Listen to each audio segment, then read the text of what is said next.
story that I'm going to tell you today. So I'm going to start right from the beginning. It's a bit of a boring story. I think most of our lives can follow the same paths, up and down, choices that we make. But it's not really about my story. It is about how he touched me. I'll start when I was very, very young. Grew up in a normal family. We moved to Wales when I was a child. It wasn't a Christian family. So little, my first experience, I didn't really understand at that stage that my father was an atheist. My mother was spiritual, but there was no really mention of Jesus in our home, in our house, or God. I was just starting around nursery school age, and that was my first recollections.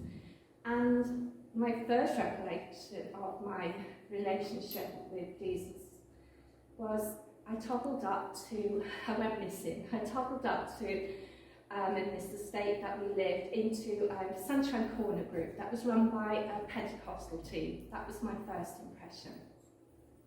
And I got to know this man. And as little as I was, he absorbed my life. I just couldn't get enough of him as a child. And my mother said, I was given a book by a lady who lived on the estate, an elderly lady, and had stories of Jesus. So I used to carry it everywhere. She said, I just remember this child with this book all of the time. I just wanted to listen to everything they told me about this man that I wanted to know. And so I grew up. I went to primary school. We went to St David's Church, which is Church of Wales, Church of England, from the High Church down. You start to learn about the catechism, but that didn't touch me. I still wanted to go back to my church, this little church I found, which was a little hut like this. If anybody knows, in Mid Wales now, the Hope Church has got an enormous church and is really blessed. But I wanted to go there. So I was about primary school age, I can't recollect, I would say about 7 or 8. And something happened to me. I'm going to tell you what it was at the end of my story, but not at the beginning. But it was something that I kept very close to my heart all of my life. I carried it. It wasn't something I could share with people because who would understand? So it was one of those that I carried, I didn't talk about. It was a Saturday morning. All of us as youngsters were all catching the local bus and going to see it used to be Looney Tunes and The Lone Ranger. That will show you the age I am of those days. Saturday morning cinema, but I didn't want to go this Saturday morning. And I got into the front room. I wanted to look at my father's garden. He had a beautiful garden, and we were so lucky. It just, at the bottom of the fence, was just the fields. It was just rolling fields all the way up to Mocktree and Longford that you could look at. And I was just gazing out when it happened. And from there it became a bit of blur, it caused a bit of furor. My lady who took me under her wing at Sunday school at Pentecostal Church remembered that something had happened. But through the years it then dimmed from memory. But I kept my journey in the church. By the time I was 11 and 12, Billy Graham was in this country preaching. And I was old enough to decide that I wanted to give my heart and my life to Jesus. I couldn't see anything else. I wanted to work for him. And by the time I think I was about 12, 13, then coming on, I was baptised in the River Severn, baptised in the Holy Spirit. And my journey continued till I was about 14 or 15. And then things changed. You know, you come to teenage years. Suddenly the world seemed so big and exciting. I got interested in art, I got interested in clothes, all of those things that can happen to us in our lives, the worldly things that come into your life. And as a child, without, you know, the guidance at home, I couldn't see really where I was going. I suddenly didn't seem to fit anywhere, and things were difficult at home. I didn't have a great relationship with my father. So I drifted away. I drifted away from church. And by the time I was 17, Well, by the time I was 18, just before my 18th birthday, I'd really taken the wrong path in my life. I was then having my first child. But the following year in February, I got married. And in my mind, as young as I was, and I still prayed, I still kept my faith, because he wasn't going to let me go, it was in my heart.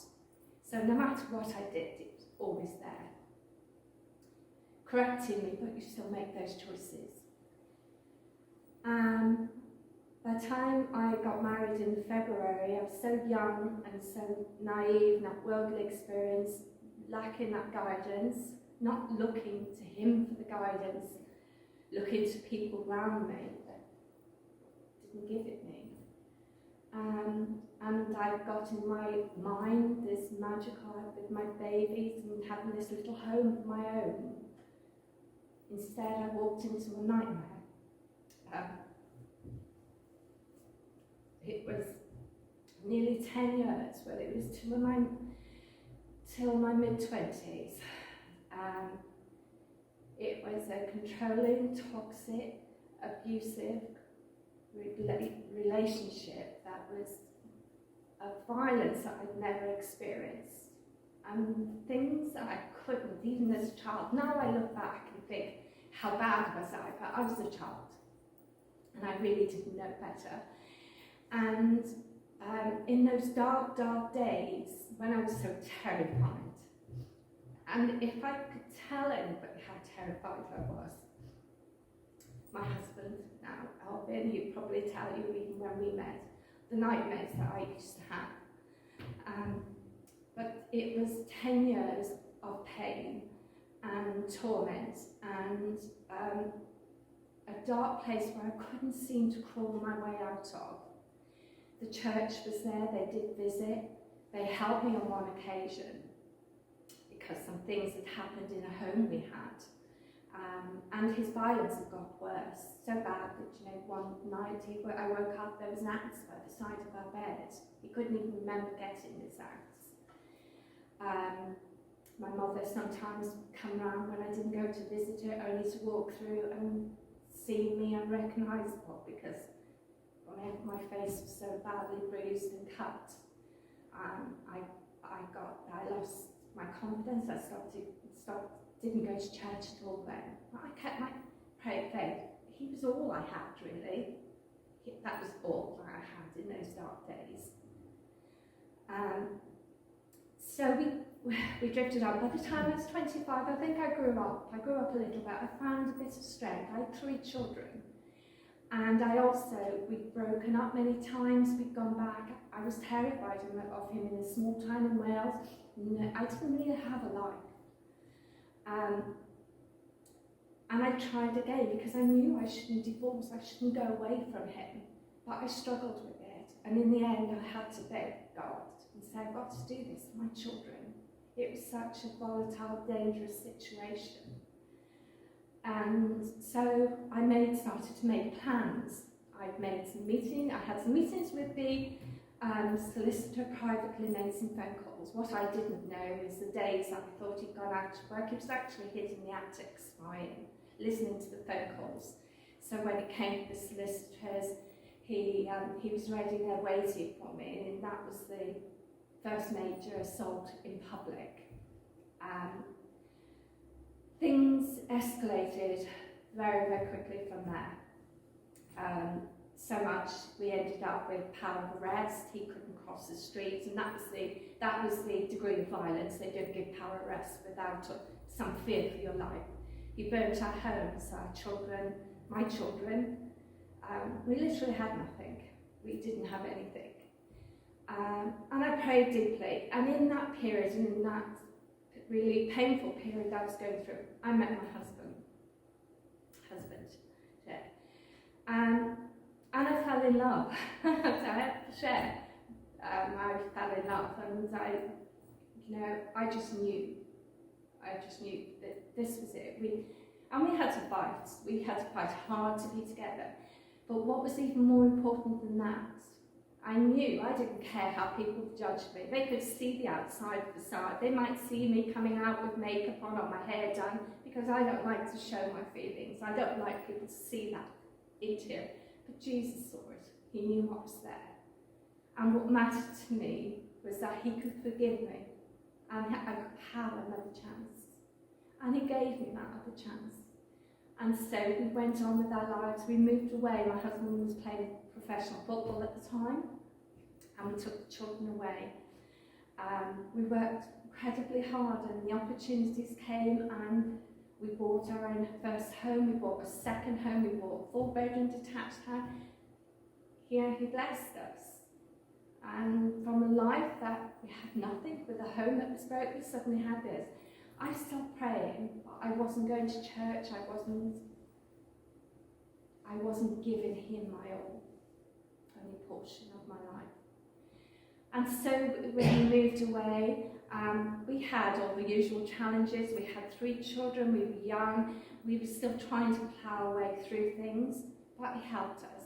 We came to crossroads and tests in our life, and I personally know I had those tests from him, because in my mind I'd got it planned out, maybe we would have another child. I'd never had that relationship with my ex-husband because of what had happened, and this time I could enjoy it with a loving home with children. But that wasn't meant to be, that wasn't what was going to happen.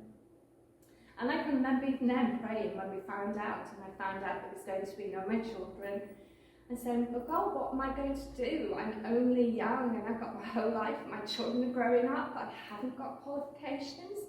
And suddenly, a door opened, and there was an advert for this company where they just wanted, it didn't even say the name of the company, they were just looking for people for this exciting new opportunity. I didn't know at that time the opportunity was with Racal. They were called Racal Electronics, Racal Telecom, Racal Vodafone, and then became Vodafone. And I joined them. I got this job, and I started a career with them. A really rewarding career that grew from nothing. I prayed an awful lot. I made some choices in those days. We got married, and I made a promise to God. I made a vow to God when we got married. I would never ever break that vow. It wasn't just what I made to my husband, it was what I made to him. I had made mistakes in the past. I wasn't going to mess up for him this time. I knew what he'd given me. So we drifted on in our lives, and there came an opportunity to come to Birmingham. And it was an opportunity from nowhere where I thought, well, I was working, but there was no promotion. What was going to happen? And suddenly I was being asked to come to work Birmingham and open a 2,000-seater and work with the consultants and to represent Vodafone with these consultants to get this 2,000-seater contact centre opened in the centre of Birmingham. And the next few years were just flew by. It was just... I sort of looked and thought, sometimes, is this me? Because I felt as if I was a fraud. I didn't know where it was all coming from, but there was recognition, there was rewards. We moved to Sutton Coldfield. Suddenly, life seemed good, and we were having and sharing and all of these rewards that were coming with it. And then we came to the end of 2002, and God stopped me. I'd been on secondment, everything had been going fine, and then October, November, I felt a bit tired, popped off the doctors thinking nothing was wrong. By middle of December, I was told I had cancer. I had a grade 3, stage 3, very aggressive cancer. I can remember the day I went in to the consultant. I had this facade on me, because I have this exterior where I don't want people to see what's inside. I popped in between. I was on my way up with the girls. The other managers were waiting for me in the car. I was equipped to go in, and I could manage this. And then he told me, we've got a fight on our hands. I can't tell you what the prognosis and outcome of this is going to be. We're just going to try. We're going to put you on aggressive chemotherapy after we do an operation. By January, I was in, I had a quick operation, and I went straight into an aggressive 9-month course of chemotherapy. December was hard, and that, you know, the nights were the worst, you know, just before dawn, you wake up at the 3 o'clock in the morning, and he showed me something in that journey. He showed me that life is fragile, because I had suddenly gone from that pre to our marriage, to all of this coming to us, all the material, the house, everything else. Life was good. He suddenly showed me be snatched away at any time, just snatched away, and you're not in control. There I was. They'd give me any projecting thing, I was in control. No, I wasn't in control. So I used to wake up in the morning with almost a panic attack early hours in the morning, not knowing what tomorrow would bring. But more than that, was I ready? If that was going to happen, was I ready? And I knew I wasn't. I knew I wasn't ready. If that happened tomorrow, was I ready? I'd ask the same for you. If you were to walk out here today and meet him, are you ready? I wasn't ready. So I went all the way through the cancer treatment, 9-month treatment of the. I try and keep on time, Kevin. I know what I'm like, because I will try and keep on time for you. We went through the cancer treatment. By the July, I was really not in a great place physically. The chemotherapy, my blood count was so low, they didn't know if I would be able to have another course. And I thought this was all going to be plain sailing. I came praying, but in the middle of that, in that July, I got a blood clot. So I ended up being rushed to hospital. I'm going to ask my husband to come up here now and just join me, because the next part of the story, although he's not going to speak, but I'd like you just to see that we're completely joined up, if he doesn't mind, and that. Because God didn't just touch me through this journey, he also touched my husband as well. So I got this blood clot. The day that I rushed into hospital, my husband, in the time we moved down here, we'd had a house down here, but my husband was still working in Manchester, so I phoned him and was trying to contact him before I went into hospital. I went into hospital, they gave me some injections, they did the usual scans and everything that they do, put me on warfarin, and then my consultants came down and he said, we can't keep you in here, your blood count is so low, you'd be safe at home, you're going to be in high risk of infection here in the hospital. So I went home. Well, I got home and I was so weak. I don't think my husband and I, we really didn't talk a lot. It was as if I was unspoken words that something wasn't quite right. So I was in the middle of fighting for my life. I went to bed. It was early afternoon when by the time they sent us out of the hospital, and I went to bed. I was so weak, I couldn't find the strength to pray, and I can remember just crying, the tears rolling down my face and saying, Jesus, I don't know what's going on here, but I know you are the truth. And my words were to him, and if you are the truth, and whatever is going on, then give me the truth, and if you're buying it, I know I can handle this. I don't know if I could, and I didn't. But 2 weeks later, I knew the truth, because my husband in the kitchen just broke down and told me what had happened. And without going into detail, all I could say is our marriage was well and truly broken. So I was fighting for my life with my broken marriage. I was putting on my face because I was going back to work in the end of autumn, which I did. I went back to work because I did my radiotherapy. They used to taxi me up by outside. Everybody thought everything was all right. The company helped me. They allowed me to go for some counselling. You know, the counselling, it was good from a humanistic part of view.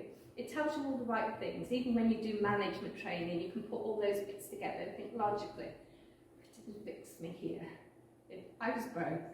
My husband was broke. Spiritually, we were broke. So we went through, that was 2003, we struggled through, in the early 2003, which I mentioned, we we dropped into Hope Church. We'd had some prayers with them. The following year, which as we approached that next year, we went back and we were on a trip. I was back at work. We were recovering. I knew I had to forgive my husband, and the words kept coming to me. How can you ask God to forgive you if you can't forgive? And I knew I had to find it in to forgive. But I was struggling with it. I was really struggling with it. And I was tormented. And we went back to church again in Newtown. And by then, something happened again amazingly, because through connections in the church, we found ourselves here. Heaven and Joy, and the church, I knew the church who welcomed us. My husband gave his life to Christ here, and God and Jesus started touching us and worked with us, and we continued for a while, and we didn't stop really because my husband stopped coming to church. We stopped really because of me, because I was still struggling. I was tormented for years with dreams, trigger points of what had happened when everything came out, of seeing things. I just couldn't seem to mend inside. I couldn't seem to, I think we'd go 2 steps forward, 3 back. So we struggled on, but we kept praying. I kept praying and kept praying. I never lost my faith, and I kept praying. And through that period of that, it was just a light bulb moment, and I'll say it was a light bulb moment, but I'll say it was the light. It was just like he showed me, and the words came. It just this opening, this one day that said, it's not you or your husband that he's after. It's just the destruction that it all brings with it. It was just that clarity of moment where I just sort of saw it. You know, what had happened in the journey my husband had been through, whatever had happened, that was long gone. That gratification for that glimpse in time had gone. We were now not facing with the destruction of our marriage, our family, and the torment of me, doubt, the belief, and that's what he was after. You know, it tells you in the Bible, I think Jesus uses many parables, doesn't he, in the Bible to portray his stories. And I think the parables he uses, the laws of nature applies to the laws of our spirit, to the laws of spirit. What we sow, we reap. And that's true for all of us. And you know, when you get these things and things are offered to you, it might seem a good thing. It can be anything on a night out, you know, people, our youngsters do it, they go out, they do it. They don't see the consequences of what happens and the destruction that comes. But he comes for payment afterwards. He comes for the payment, and the payment he wants is the destruction of our lives, the destruction of our families, the destruction of your self-belief. You know, even when I started this journey, this time round, and if we get to that, the things that come into your head, and you know where it's coming from. Well, who would ever want to listen to you? You really think you're worthy? Well, you are worthy. I can tell you you're worthy, because he loves you. And that's where, why I'm standing here today to tell you that message. It's not just about me. Do I feel special with him? Yes, but so are you. So are you. And I just think he's amazing. He's an amazing God, and I praise him. And that journey, anyway, continued. Our marriage, he healed us. We're still together today, and happy, and still love each other, and have our family around us. and the hurt went. He healed the hurt. No counselling could do that. No counselling. Nothing can touch me. He learned me. He taught me how to rebuke it when it comes into my head, how to fight it with the armour of his word. And I used those words, and it worked. It worked, let me tell you. And so we struggled. We're on in work after that. Our careers were busy. We were both busy, my husband and I. I left Vodafone. I went to Banks. And again, I used Jesus as a model on my career. I feel such a fraud. I've had such a fabulous career, but the big strength in my career was my people relationships. But I learned it all from him as a child, about that honesty, about fairness, about justice, about being good to people, about truly caring for people. Like, you love these people. You go to work, they're not just employees, they're just people with needs. They go through problems in their lives. They're not robots that just turn up every day. And I got great success. In Vodafone, I was not, top 5% of employees, top 3% of performing managers. In fact, I walked into an area that was broken. They had 19 grievances going on, and people were so desperately unhappy. And I just thank God, by the time I left, that contact centre, it had the highest employee survey in the whole of the organisation. They used to look at us to being a role model for the whole business. So I started talking to other people, but I started speaking at events in London, McKinsey events, Salesforce events. Everything again seemed really good. Life was good. The rewards came, the financial rewards came. And then 7 years ago, our daughter came home. She'd gone through a traumatic period in her life. 3 children. Well, we thought we could do this. We can bring them home. We've got all the material things. We can bring them to a nice area of Sutton Coldfield. We can give them this, give them that. How misguided were we? We were missing a real important element. You preached on it last week, the cornerstone. We were missing the proper building blocks to build on. And we were doing it from the human part of it, the worldly part. We thought we were giving them everything they needed. Over those 7 years, something happened in our lives. And our home changed. The atmosphere became toxic. The relationships were all broke. The children were suffering. We were suffering. And so I bring you right up to last year, just the beginning of the year. When I speak about the relationships being toxic, it was so bad, we had to call the police on more than one occasion. This was really painful, and it was painful because we were seeing patterns of behaviour being repeated. We'd come away to make a fresh start, and the patterns of behaviour were being repeated. But, how were we going to heal them? Because we didn't see it. We didn't see it. And before we knew it, everything was broken. So we went all through last year, right up till February, and then suddenly again, February, something changed, and I had a couple of weeks where I'm not, in work, I don't really get anxious, but I got anxious.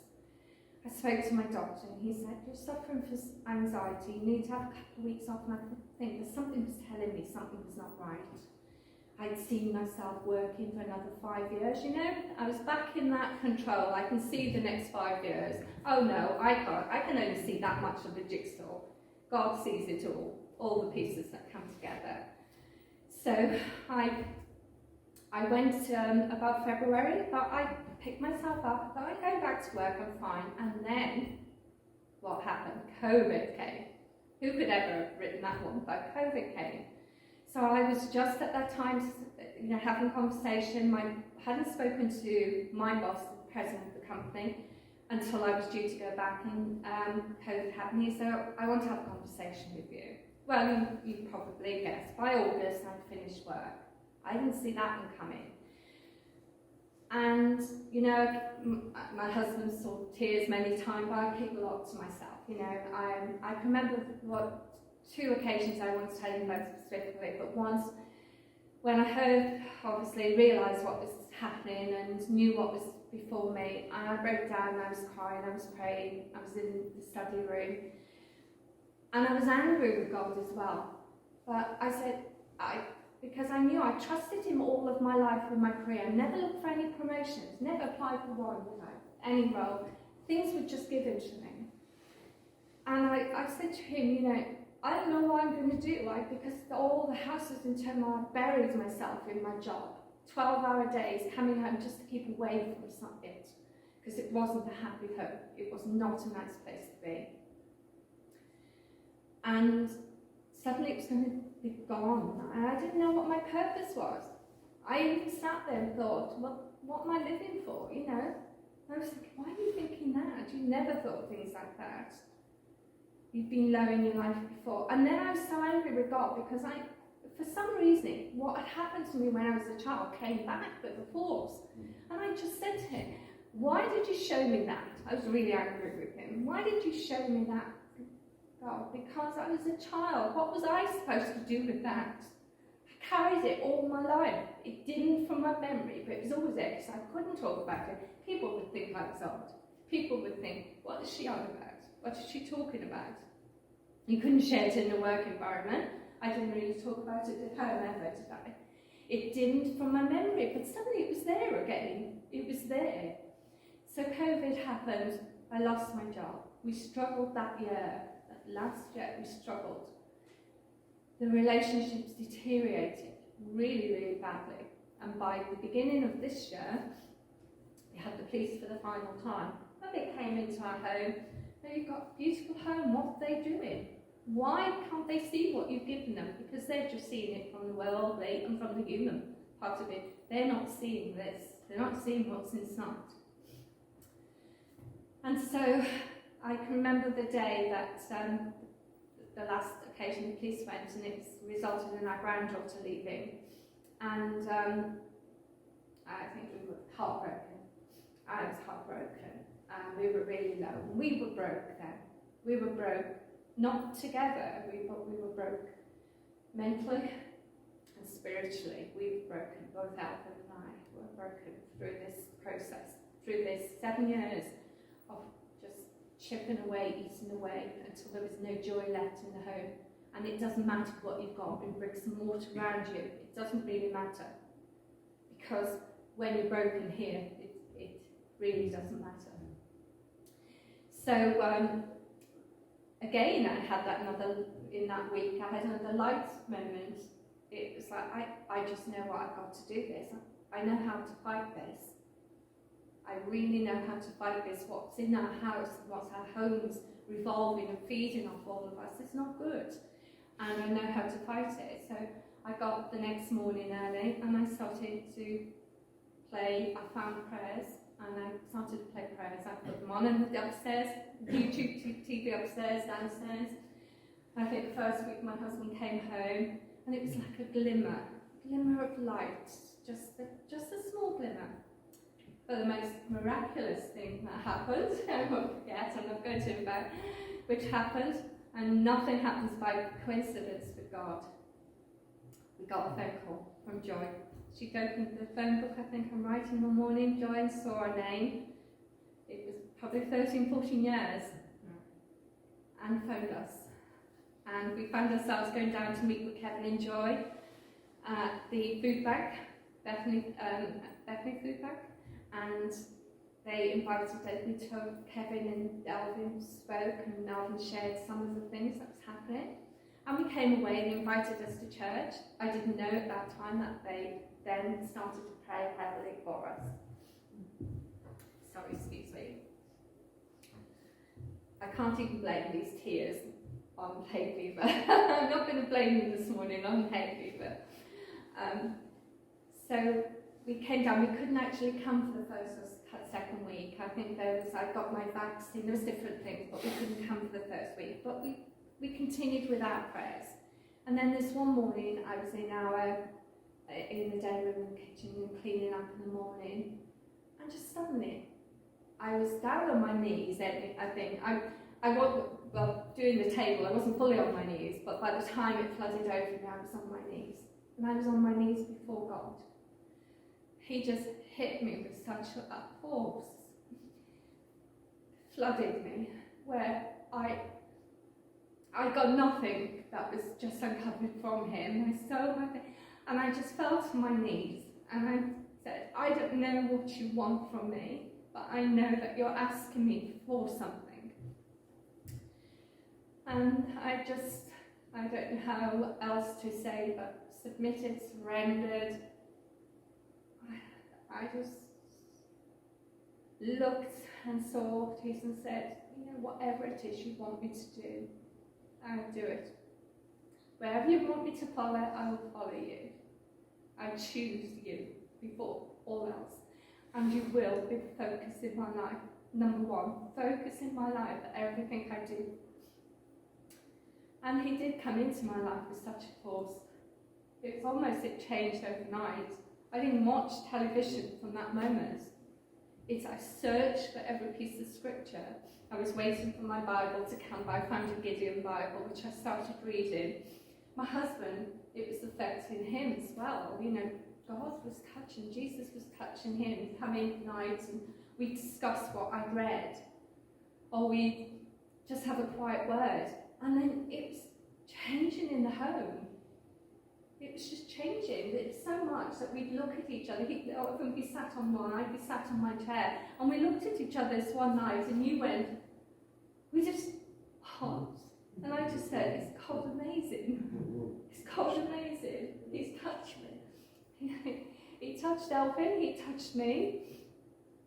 Even my granddaughter, who's 15, and goes around saying, I don't believe in God, I don't believe in God. I heard them, we were upstairs, her and her brother who's 10, and I heard her say to him, Corey, don't say that, this is a Christian house. And I went, we hadn't even spoke to her. And, you know, he flooded my life with so much joy. And for the first time in my life, I felt complete. I felt complete. There was no anger. There was nothing. There was just nothing. Every bit of anger we had, it just went. It just absolutely went. Elvin and I were like, we don't even feel it. And it said when her daughter came home, if she came home and if there was something that was troubling her where she was, it was as if it just took all the steam out of it. Suddenly, my house was full, our house was full of the presence of God. You could feel it. Yes, yeah. And he was just reminding me. And then other things started to happen. Not only did he touch me, he started touching my friends that I love. He started touching my son, my other daughter, and my daughter. And my son, he phoned me up. This one day, he phoned me up, really strange. He said, before you start, don't talk to me about Jesus. I haven't talked to him about Jesus. I told Kevin, I came off the phone and I just said, Satan, you must be really worried. You're having to put in some work here, but you think he's going to get all these people and you're fighting to keep them away from him. But you know, it's not going to work. And then the next time I had a conversation, he said, Mum, I'm sorry about that. And we started to talk, and I said to him, let me just share with you what's happened with Dad and I in our lives. And I said, Scott, I'm not asking you to do anything but this. I want you to go to bed every night and pray. I'm just saying, my mom has told me this, but I don't know. But if you are real, Jesus, show me. Show me, point me. Next phone call I had from him was, we'd come back from Hexham, only a week or two ago, and he phoned, he wanted to speak to us, but my daughter said that we went back and we'd probably be tired. He initially said that he would phone us on the Tuesday, but actually he phoned as I was going to bed on that evening. He said, oh Mum, I'm sorry, I just need to talk to you about something. And I said, oh, it's okay, fine, let's talk. So he said, I've got to tell you something really strange has happened to me. So he went to bed, he had a dream. He said, I woke up from this dream. He said, Mum, I can't tell you, I've only ever felt that much joy in my life. I woke up, it's almost like I wanted to burst out giggling. I just felt this pure joy, but more importantly, in this dream, I saw, he was shown things. He said, I know what I've got to do. So him and his wife have got 4 children. They just, in the last few years, bought 2 separate houses. Without going in, talking about his detail, things weren't as they should be. He said, I've done this, Mum. I've got to put this right. And he said, thank you. I said, don't thank me. Whatever it is and whoever's touching you is not me. It's Jesus. You're starting on this journey. So he's not there. We keep praying. Praying. Our daughter, well, from going through when we started the first time we started praying prayers, one morning we had horrendous outburst of hail of abuse, foul abuse, about the prayers. What did we think we were doing? Did I think God would ever forgive me? And it really had fateful abuse. When we came back from Hexham, there was a parcel on side, and I said, oh, what's that? I thought it was mine. She said, no, it's mine, but you'll never guess what it is. So I said, I think I will. And she said, no, you won't. She was laughing. She said, you won't, you'll never get it. And I said, it's the Bible. How did you know? And I said, because I dreamt. She showed me. She'd sent for a Bible. I'd been playing scriptures downstairs. I'd been watching different programs, different sermons. I'd been started doing Bible study. She'd come down a few times, ask questions, and then would walk in and walk out. And I can see she's in a struggle. But you know what? God's touching her. Jesus is touching her. And our other daughter, who actually converted to Islam a few years ago, we're very close and we have a very easy relationship. And I was talking to her about what God has done, what Jesus has done coming into our lives and how he felt.